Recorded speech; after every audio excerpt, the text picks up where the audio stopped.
we're coming back before long. So, don't make all those plans without me. We'll be back before too long.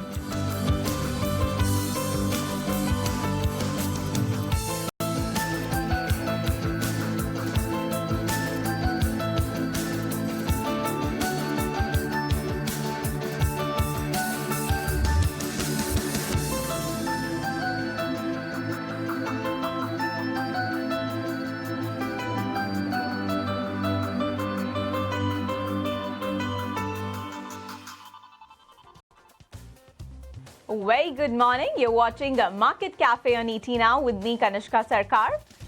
Well, history has been written in the waters of the Gulf of Mexico. A safe return, a homecoming unlike any other. At exactly 3:27 a.m., after 286 days in the abyss of space, through trials of endurance and boundless void of the cosmos, NASA astronauts Sunita Williams and Barry Butcher Wilmore splashed down victorious, unbroken, and back where they belong.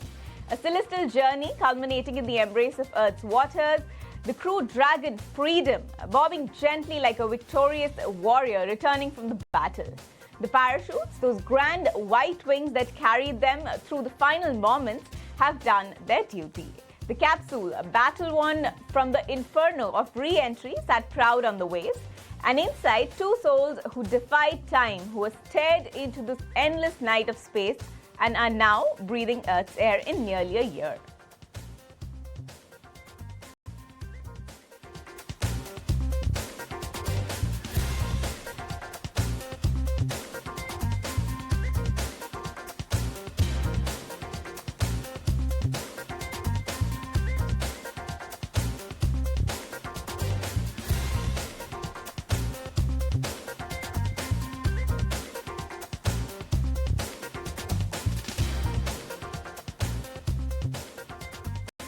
Well, now moving on, let's get you some updates on the market front.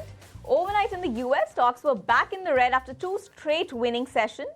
The Dow Jones Industrial Average lost 0.6%, S&P 500 shed more than 1%. The broad market index concluded the day 8.6% off its closing high reached in February, bringing it near the correction territory. The Nasdaq Composite dropped 1.7%. Tesla was one of the hardest hit stocks during the market's recent correction. It was down yet again on Tuesday. The stock fell more than 5% after RBC Capital Markets lowered its price target on the electric vehicle name, given stiff competition in the EV space. Now, let's put some spotlight on the much anticipated move from the Federal Reserve Bank. The central bank largely expected to hold rates steady but adjust their views on the economy and possibly the future path for interest rates. As for what might be already factored in, there's virtually no chance central bank policymakers budge from the current level of their key interest rate, targeted in a range between 4.25% to 4.5%. Chairman Jerome Powell and his colleagues in the recent weeks have advocated a patient approach in which they don't need to be in a hurry to do anything. However, they're also expected to draw up clues about where things go from here against the uncertain backdrop of the US President Donald Trump's trade and fiscal policies. That could include anything from tweaks in projections and inflation and economic growth to how often, if at all, they expect to lower the interest rates further.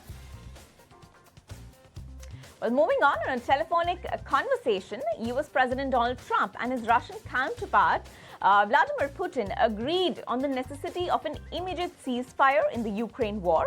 The nearly 2-hour-long conversation included talks on improving US-Russia ties, with ceasefires in energy, infrastructure, and maritime operations in the Black Sea. The leader spoke broadly about the Middle East as a region of potential cooperation to prevent future conflicts. Next up, Germany's Bundestag voted in the favor of a historic fiscal package which includes changes to the long-standing de-break rule and a 500 billion euro infrastructure and climate fund. The vote made it through the parliament with 513 votes in favor, above the 489 votes required. But as the package involves changes to the constitution, it needs a 2/3 majority in parliament as well as in the Bundesrat, which represents the country's states, to pass. Next up, over 400 people were killed as Israel has launched a wave of airstrikes across Gaza early Tuesday, shattering a fragile ceasefire that had held since January. The attacks, which struck multiple locations, marked the most intense Israeli bombardment since the truce took effect.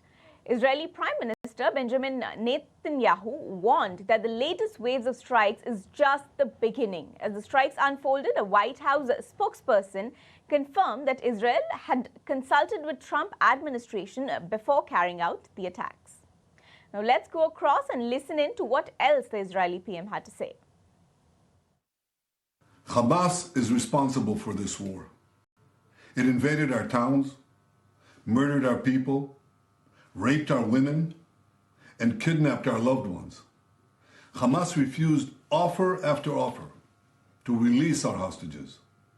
In the past 2 weeks, Israel did not initiate any military action in the hope that Hamas would change course. Well, that didn't happen. While Israel accepted the offer of President Trump's special envoy, Steve Witkoff, Hamas flatly refused to do so. And this is why I authorized yesterday the renewal of military action against Hamas. Israel does not target Palestinian civilians. We target Hamas terrorists.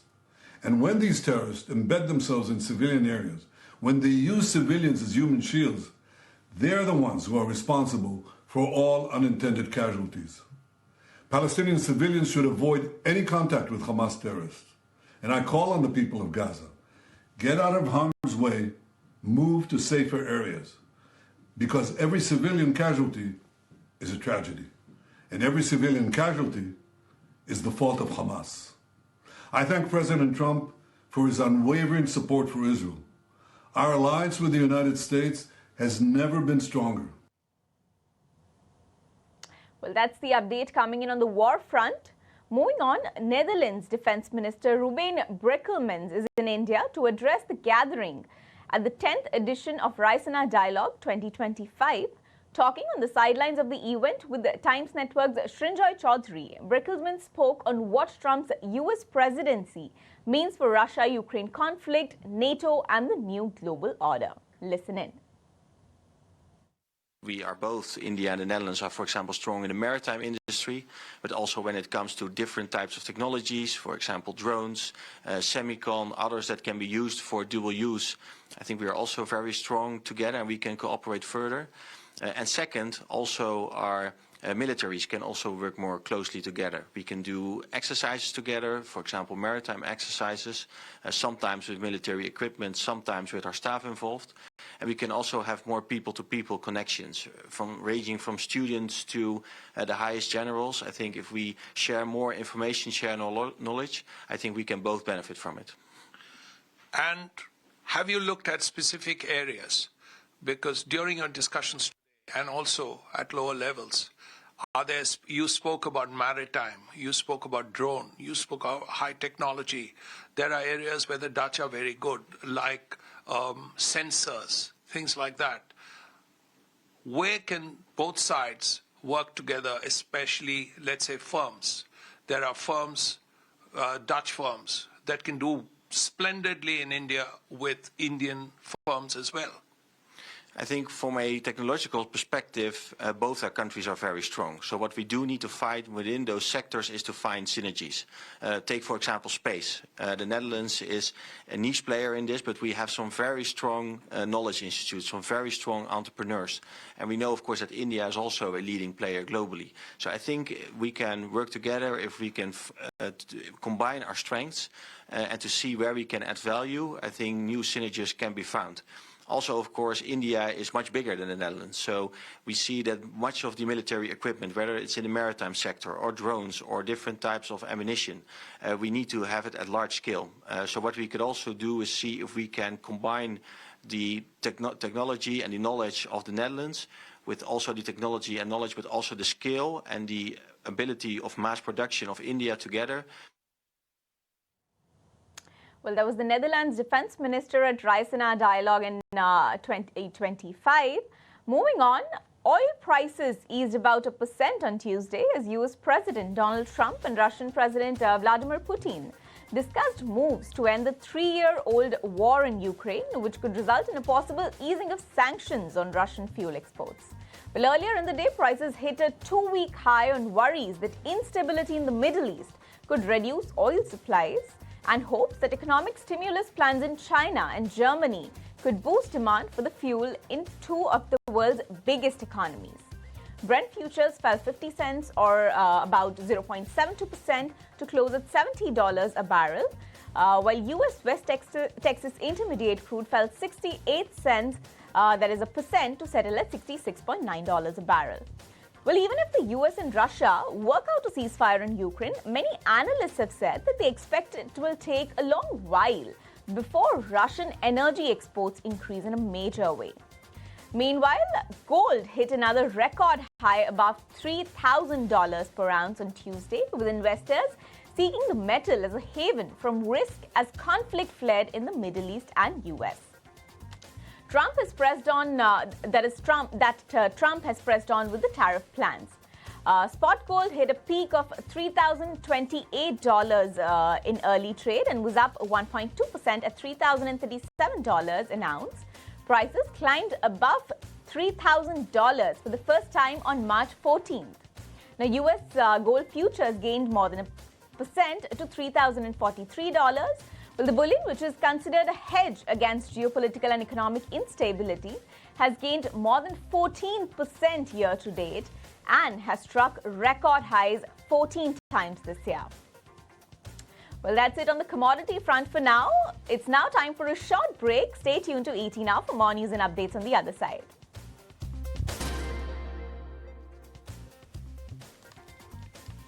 Hi there, good morning. Welcome back to Market Cafe. I'm Snehi Shah, also joining in on the show along with Kanishka. Kanishka, wishing you a very good morning and a good morning to our viewers as well.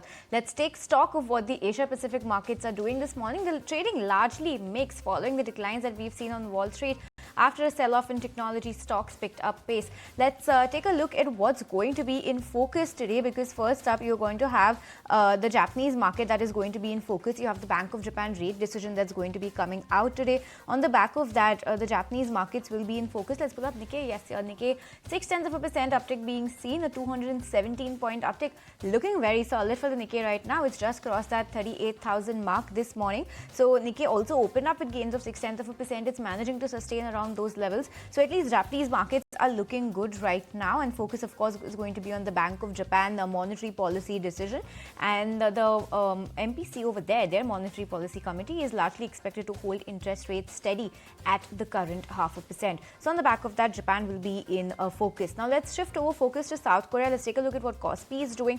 Now it opened with an uptick of almost 0.9%, but look at how a reversal has happened over there. In fact, it's been a very sharp reversal coming in for Kospi this morning, a 0.6% cut coming in for Kospi. So that's the state of the Korean market this morning. You know, the Kostak was also not doing very well. So it's looking like a choppy day for the South Korea markets today. Let's talk about Australia's ASX 200. It was trading flat at open, and right now also it's trading absolutely flat with a very slight hint of a negative bias. So looking pretty steady for ASX 200 with a very slight negative bias coming in, just a 5.5-point cut. Let's take a look at what Hang Seng and Shanghai are up to this morning. Hang Seng absolutely flat as the pancake, so not much happening on that front as well. Shanghai, you have a 0.1% cut, so flattish moves coming from there as well. So of course, out of the entire Asia Pacific basket, the Japan market is going to be in focus on the back of that policy announcement, and Korea trading negative. Everything else is trading flat. But let's take stock of how we have shut shop yesterday. It's been a solid day of trade for us yesterday, a 1.5% uptick coming in for our markets yesterday. We closed at 22,834, implied open at 22,960, which means on the spot basis, we're expected to see another gap up open of roughly 130 points. However, in the futures, it's a nominally okay start at 65 points higher on the futures. On the spot, it's looking promising, and who knows, we might even cross the 23,000 mark today. But difficult to say so, because Wall Street has been choppy, and on the back of that, you have Asian markets also that are not doing all that much. So our handover is not very promising, but nonetheless, implied open on the spot at least looking like a gap up open for us this morning. That's the state of the Asia Pacific markets this morning as we speak.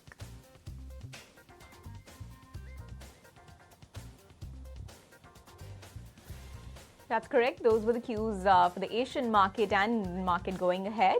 With that, let's flip it. Hi there, welcome back to Market Cafe. Let's talk about a big corporate shake-up, and Ashok Hinduja has confirmed that the Reliance Capital acquisition will be wrapped up by today. But here's the kicker: the Reliance name is getting dropped, and international agencies now tasked with crafting a brand new identity for the financial giant. But it's not just a name change. Both life and general insurance businesses have held their ground despite challenges and are now gearing up for a market debut. So is this a fresh start or just a rebranded empire? Let's listen into an excerpt from Ashok Hinduja, the chairman of Indus International Holdings Mauritius. On Reliance Capital, there are about 3940 subsidiaries. So we have also reviewed that out of these 3940 subsidiaries, how many of them should be kept and how many of them we should exit, because most of them are shell companies. And lot of transactions have happened. So we said rather than post-acquisition, there may be a lot of litigations. We don't like to do that. We are in the business of two major insurance companies, RCAP as a holding structure. All other companies, I think post-acquisition in 2, 3, 4 weeks, the board will meet, board will take a call, and hopefully they will decide whether we keep or we exit from all those companies. The Reliance General Insurance and Reliance Nippon Life Insurance. This again, we have taken a call, and board of these companies will sit and understand that how we bring a different brand of IndusInd International, how Reliance name can move out, how much time it will take. I think that is a regulatory requirement. It may take 3 months, 6 months, 9 months.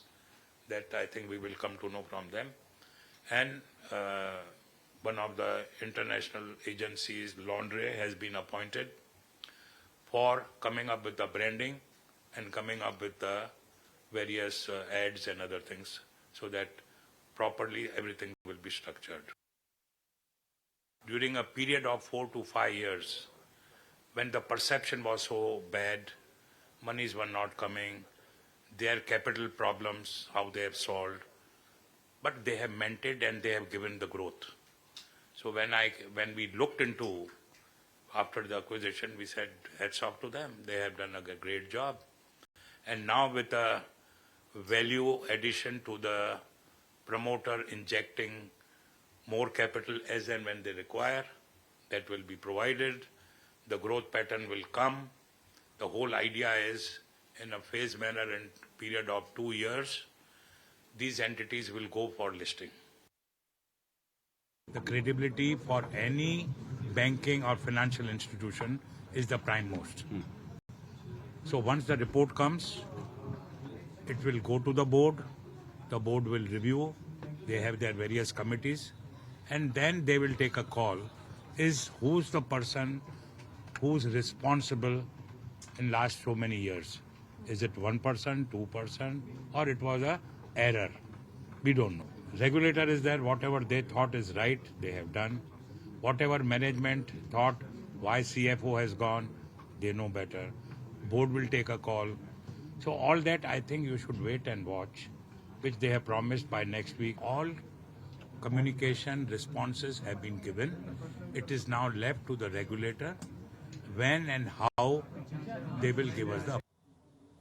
Well, big moves and bigger ambitions for sure. After the IndusInd press conference, my colleague Anjali caught up with Ashish Vora, the ED and CEO of Reliance Nippon Life Insurance, who revealed the game plan: a sharper product suite, the doubling of workforce from 11,000 to 22,000 in just 3 years. Meanwhile, Rakesh Jain, the MD and CEO of Reliance General Insurance, spoke exclusively to my colleague Anurag Shah, sharing insights on what the new promoters bring to the table. Well, with the fresh leadership vision and aggressive expansion, is Reliance Insurance business gearing up for its biggest transformation yet? Listen in. So we have a tentative operating plan that we have made, and we had some discussions around what could the plans potentially could look like. One of the big focus areas for us has been to enhance our product suite. In the life insurance business, you have to keep coming up with newer and wider products. So there was a category called deferred annuity, which we were earlier not operating, which we started operating a few months ago in anticipation of where we are going. There was a product called ULIP and Term, which we bundled together. Yeah. We started operating that a few months ago. We are going to come out with a new term product launch on 1st of April. It's an aggressive design, and my intention is to be very competitive in the market and place my products to give the best possible value to the customer, to announce the change and to bring this whole game together. So those 2-3 things is something that should be visible very soon. I would say it will be an impressive contribution to the $50 billion. Right. And we've, of the recent developments that we've seen in the life insurance space, what are some areas of opportunity that you have identified that you will be aggressively looking at expanding, adding more products in, be it geographically or also within different products that you have?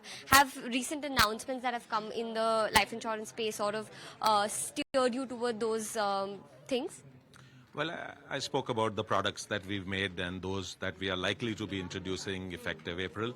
The recent developments are more around the Bima Sugam platform. If you've seen that now, that has raised capital, and that's going to expand a significant opportunity on, digital availability of simple to understand products to people. So my intention is to play aggressively in that area. That's the second place that you should see significant movement. Zero. We are not looking to. So we are capitally, on the capital side, quite adequate. The regulation asks for 150% of solvency. We are over 230%. So the business has been run conservatively. We have a strong profitability, and therefore we generate our capital. That the completion of the transaction gives us very credible promoters. The IndusInd and the Hinduja Group are known for their deep-rooted investments in the financial services as well as many other spaces, not just in India but across the world. It's a great opportunity for us to build this brand in the true manner. As we are all aware, insurance penetration in India is one of the poorest. As a country which needs to prosper, protection is very important.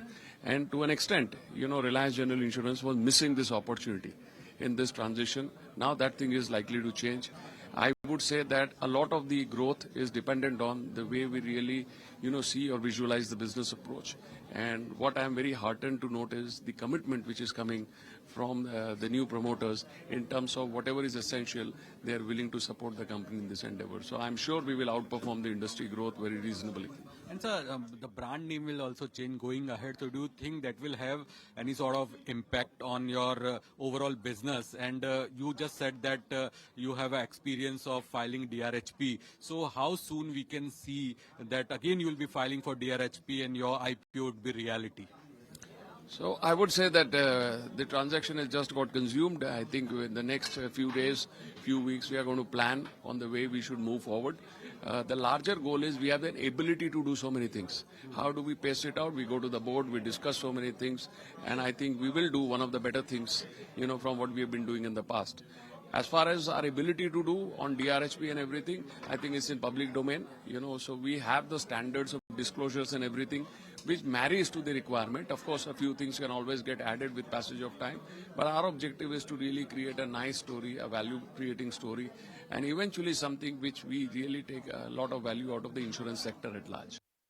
Here's the word coming in from the top bosses at Reliance General Insurance and Reliance Nippon Life Insurance. But on that note, we'll slip into a very short break and bring you some stock-specific news and updates on the other side when we return.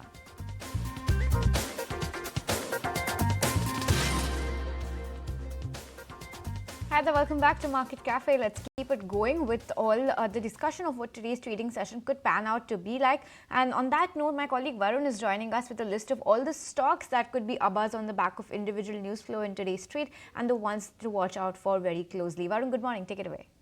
Good morning, Snehi. So let me start with the steel companies because DGTR has actually recommended 12% safeguard duty on some of the steel products for around 200 days. So keep an eye on steel companies on this news. Also keep an eye on BPCL because the company has collaborated with Blue Jay Aerospace, Enert and CL to launch world's first hydrogen-powered VTOL aviation ecosystem, and also the company has partnered with KPIT Tech to enhance the hydrogen-based mobility in Kerala. So keep an eye on BPCL and KPIT as well.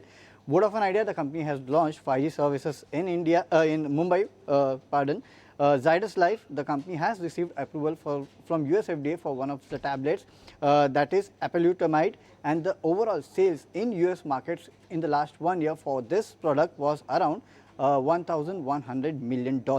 Also Bajaj Auto, the company has approved additional fund infusion up to around 1,500 crores in Bajaj Auto Credit Limited, which is a wholly owned subsidiary of the company.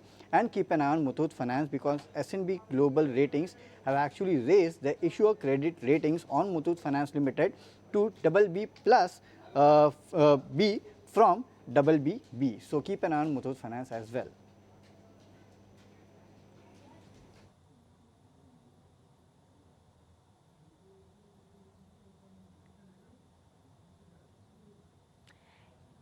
Yeah.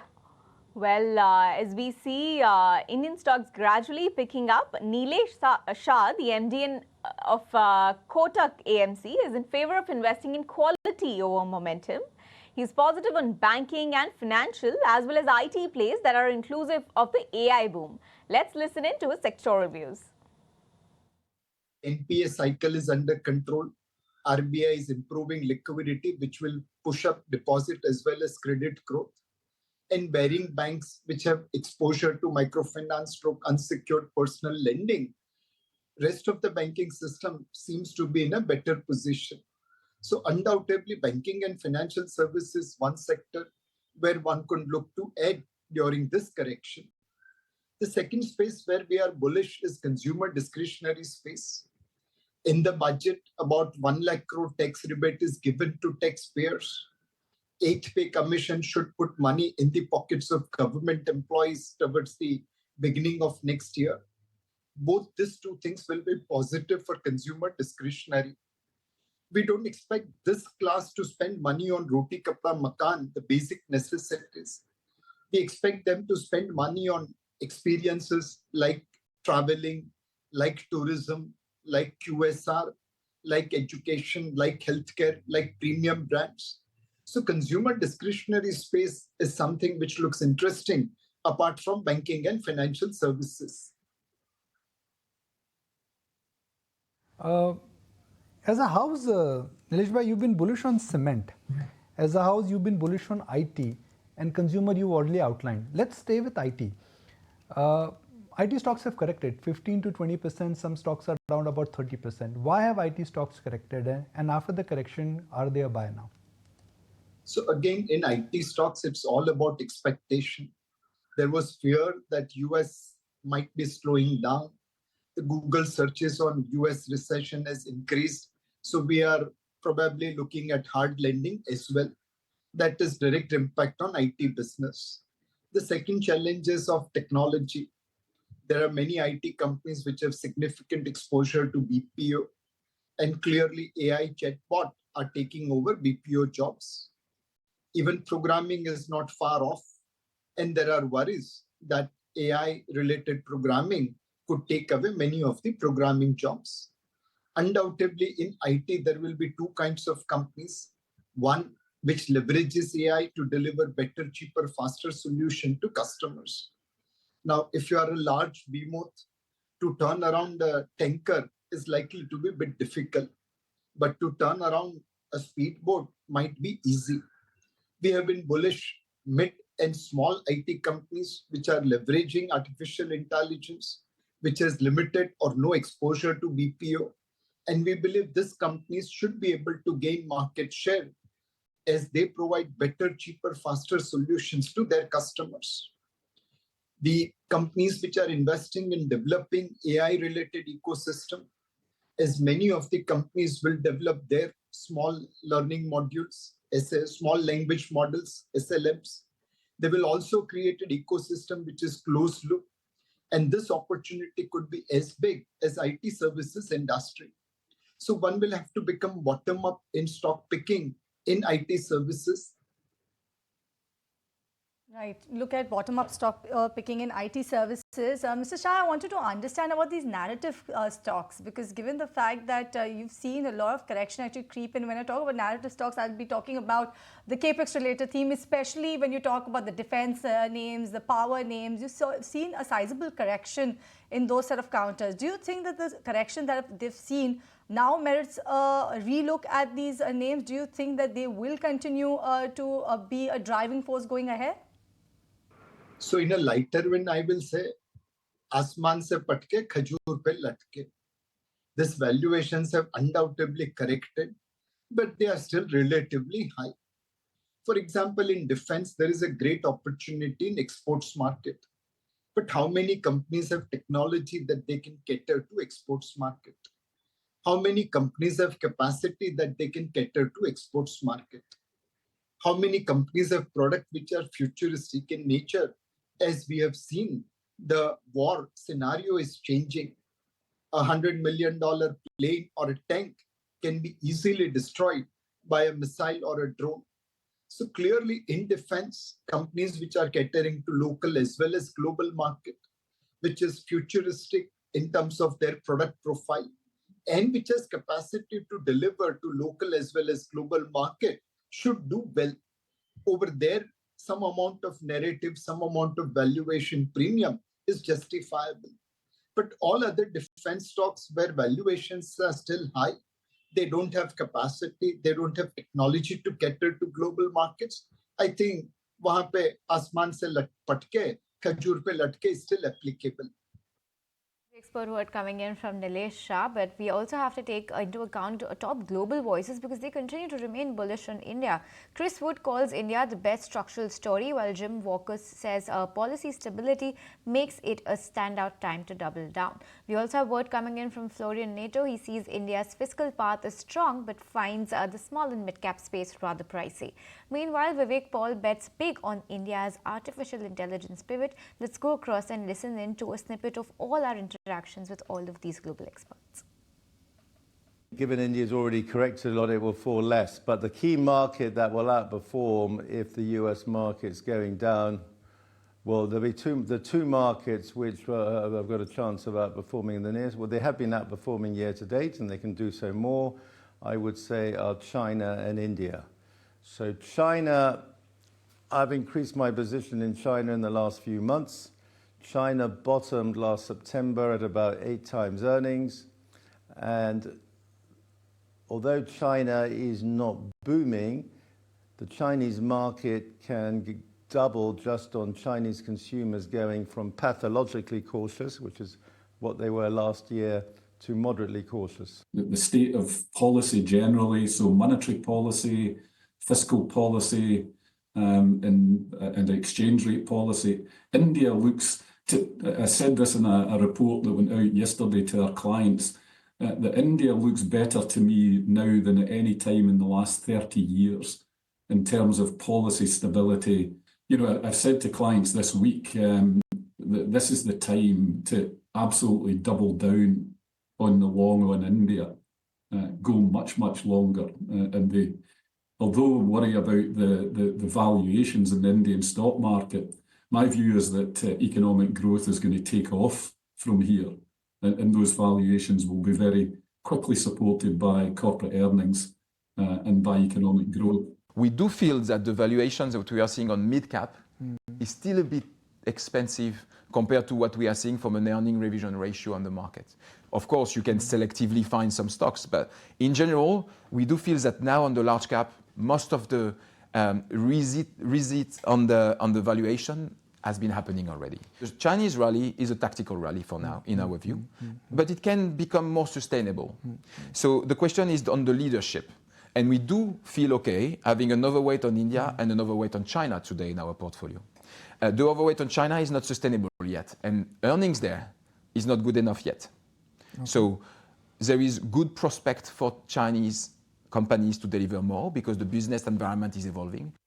Structural opportunities are sizable in India. So if we were thinking for anybody with an investing horizon 5-10 years out, we would be building portfolios today using our core IP where you'd hold a greater allocation than a benchmark weight. And that's true for the bond market, that's true for the equity market as well. And that's a function of structural dynamics being positive for India. But on the structural side, the demographic sort of forces underpinning India are really strong.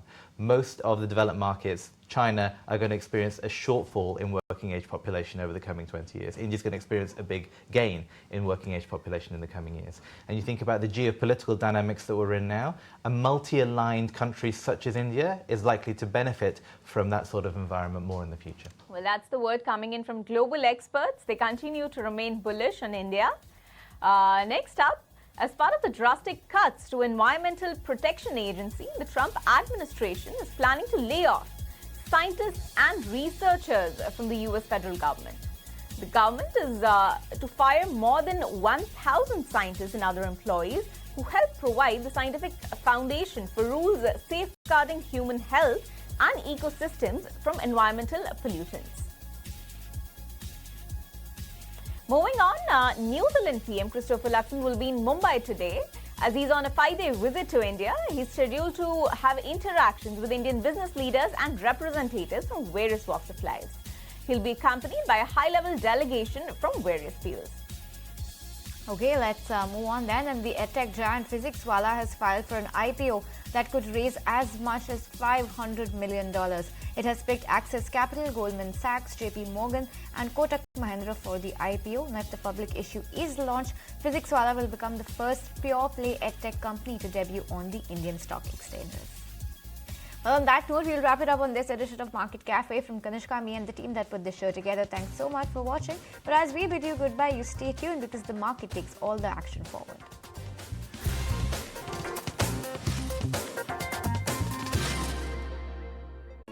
If you like this video, then like, share and subscribe to ET Now.